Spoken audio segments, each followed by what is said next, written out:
Mirë, kemi parë bashkëpunime të ndryshme, një takim të zotit Limaj me zotin Abdi Gjiku, ka nisur të projektojnë koalicionet për zgjedhjet e parakoshme, po diskutohet thjesht dhe vetëm për situatën në parlament. Çfarë po ndodh me këto takime, këto bisedime?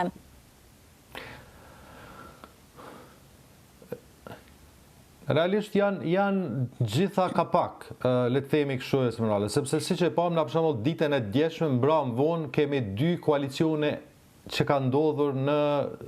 nivel lokal.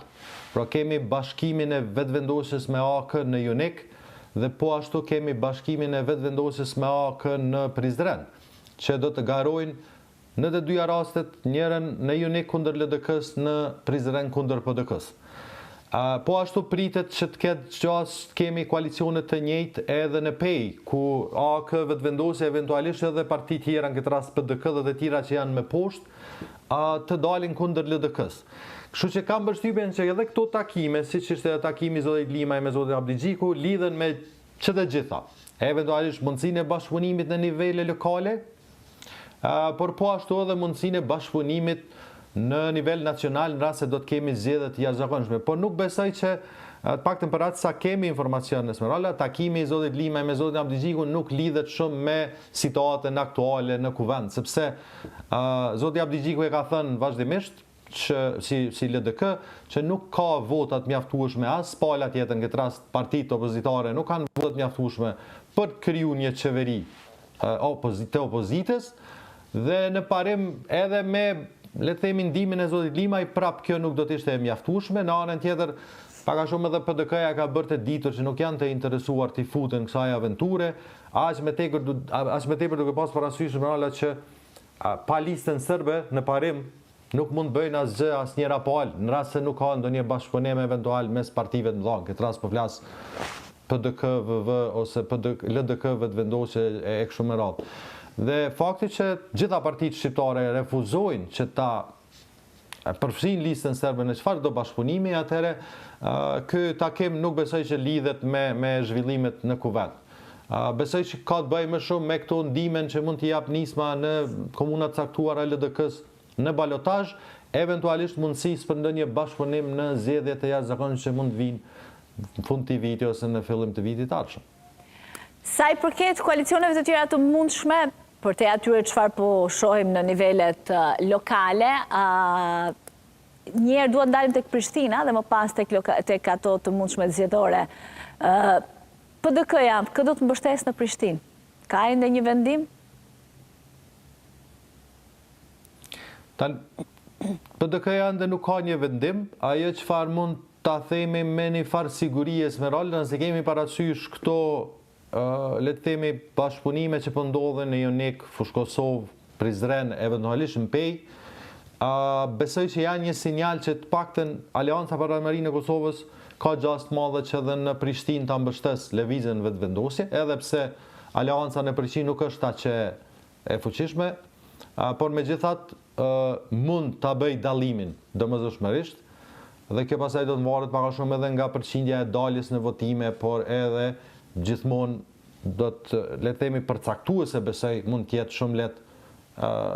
qëndrimi i Partisë Demokratike të Kosovës, sepse është partia e tretë në Prishtinë dhe normalisht vota e saj mund ta bëj më të madh, le të themi dallimin në garën mes zotit Rama dhe zotit Çeku. Por deri me tani nuk është se kemi një qëndrim konkret, nëse kemi parasysh le të themi këto marrëdhëniet që kanë në nivel nacional,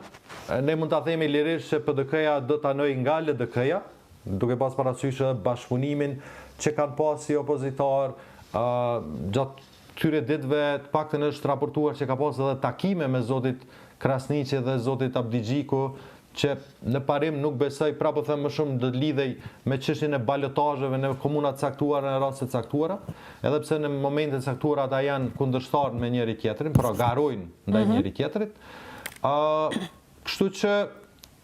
kjo do të jetë përcaktuese, por mos të harrojmë që kam përshtypjen që këto bashkëpunime që po ndodhin mes AK-s dhe vetëvendosjes të azam, apo edhe rasti i LDK-s në vushtrim me vetëvendosjen, pavarësisht gjuhësh e ashpër që ne kemi dëgju nga zoti Haradinaj, nga zoti Kurti, ndaj zotit Haradinaj e kundërta,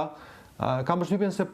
tek pjesa, domthonë tek bashkëpunimet lokale nuk po e kanë, le të themi, peshën e njëjtë. Kam përshtypjen se po i kalojnë këto dallime, këto gjuhën e rëndë që e kanë pas ndaj njëri tjetrit, kur bëhet fjalë për interes të fitimit të komunave në vendet caktuara, sepse normalisht edhe AK, duke dhënë ndihmë në këtë rast për vetëvendosjen e Junik në Pej, në Prizren, domosdoshmërisht që do të pres ndihmë nga vetëvendosja në Gjakov, edhe pse në Gjakov realisht i bie të jetë kundër vetëvendosjes, po të paktën në komuna tjera si është Suarek apo komuna tjera Gjilan,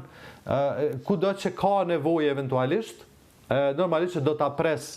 edhe ndihmën, le të themi kështu, të njëra tjetrës, kudo që ka nevojë. Sepse le të themi kemi tashmë 3 koalicione të zyrtarizuara, e 4 tash në rrugë që është shumë e rëndësishme realisht për gjitha partitë këtu, se kush e mban Pejën, duke qenë se është një nga qytetet e mëdha dhe që ka qenë një bastion i njohur i LDK-s për disa mandate dhe i AK-s, dhe aty lufta më e madhe është mes tyre 2 partive. Kështu që kam përshtypjen që në nivel lokal ndoshta shpeshherë nuk mund të merret gjithmonë, le të themi, si paralele ajo çfarë po ndodh në nivel qendror. E kuptoj. Kështu që edhe tek rasti i Prishtinës, PDK-ja nuk do të thotë patjetër që mund ta mbështesë LDK-n, domethënë kjo mbetet të shihet çfarë mund të sjellë.